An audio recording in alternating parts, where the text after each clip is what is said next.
Chickadees, welcome to a new video. Today I wanted to show you the process of making a mesh sports corset based on this extant example. This was also a no-buy challenge, so I could only use materials I already had. I did have a slight advantage as I've been making corsets for years, so I've built up a good collection of random items.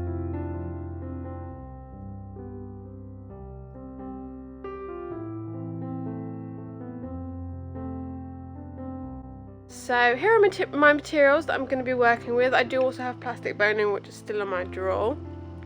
So I have my cording here, which is just made up of fabric scraps, and I will link the video for that down below. I have my net offcuts, and I've tried breaking this, and James has tried breaking it, and it won't break at all. So I am really hopeful that it's going to be a hard wearing mesh corset. And then over here I have basically everything I've taken out of all my old corsets, especially fashion ones from like Corset Story, but I think I've used all of those bones pretty much. But I have random busks and straight steel bones here. Generally when I make a corset, the only things I buy are busks and these straight bones. But obviously this challenge I can't buy anything, so I have to use what I have in here. And then I also have my grommets there and my pattern. So I think I'm going to probably compare this pattern with my silk one that's on my mannequin at the moment, because I know I took the cups down, so I have to figure out how much I took the cups down by. I think it was only like an inch, because you can see here, like this is the center front, and it does go up quite high, but I know I also need to take the center front down, which will be helpful because I've only got either really long or really short, or relatively short busks in here. So yes, so I'll need to kind of alter the corset to fit the bones that I have. So let's go. As with all my corsets, I use the pattern from my Firefly costume, which I'll link up above for you, as it fits the best. I copied the pattern onto a new sheet of paper, and then I marked a line a ½ inch away from the waist on either side and cut the panel into two separate pieces.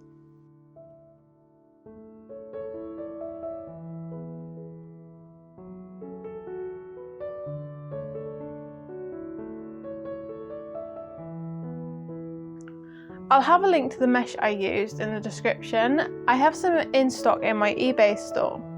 The pieces are only 30 by 30 centimeters though, so won't do a whole corset, but I'll link some other upcycling alternatives that I have.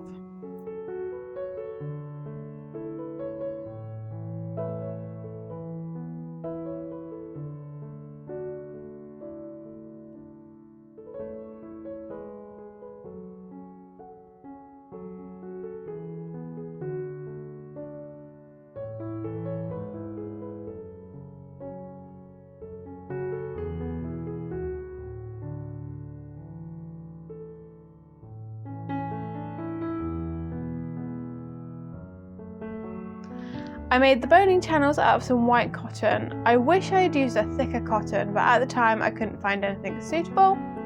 I ironed them with 3 flat steels inside the tube so I wouldn't accidentally stretch them too much. These were then stitched onto the mesh panels over the seam allowances.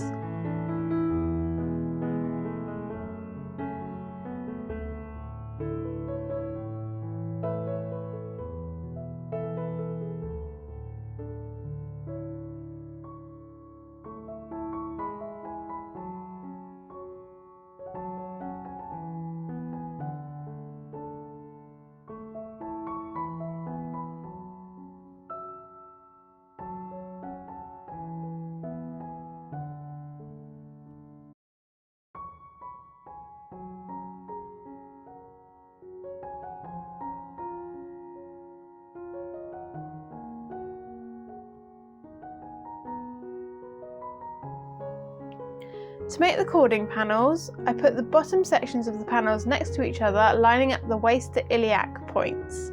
This left little gaps in between the very bottoms of the panel, but I didn't mind that, as I do find that when I tie my corsets quite snug, they do give me that double hip look.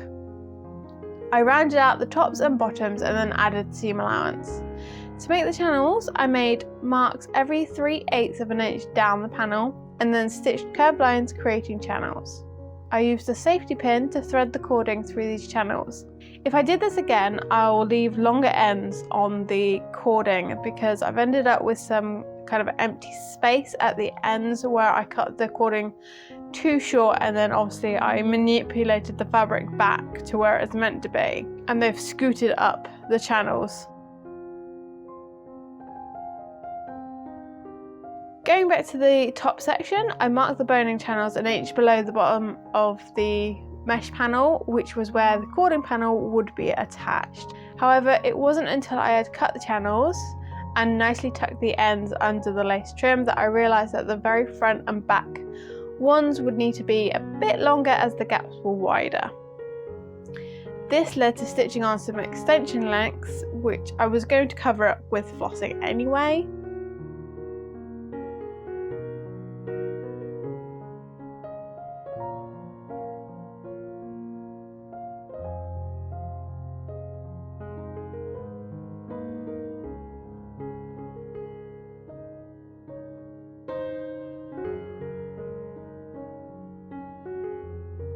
Once the mesh and cording panels were together, it was time to put the back panels on and get the boning channels and grommets put in. I decided to use a hammer to put the grommets in this time, and it really saved my wrists compared to using the prim pliers.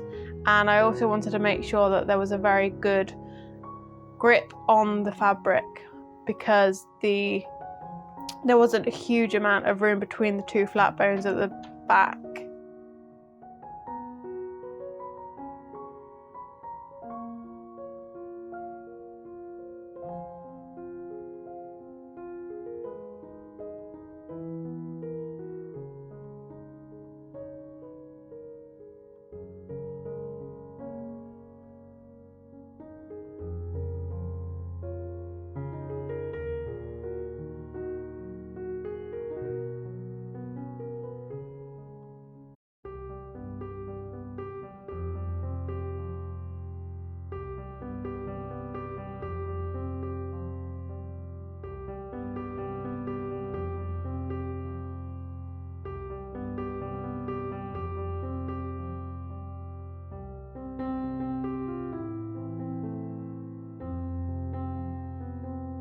Once they were on, I could measure out my other boning. I always use spiral steel for the bust seams and synthetic whalebone for the rest.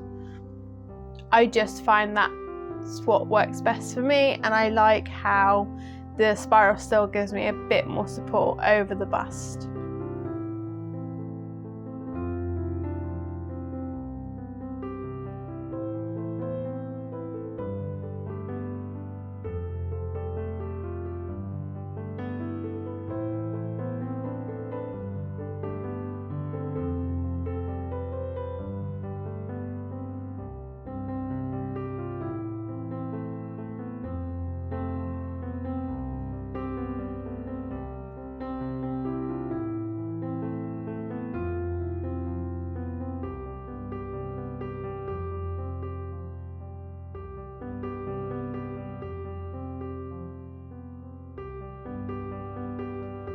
For the binding, I used some already made lengths that I made during lockdown.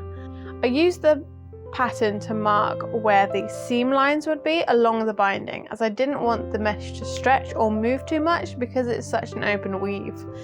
It could, move out of place and look a bit weird.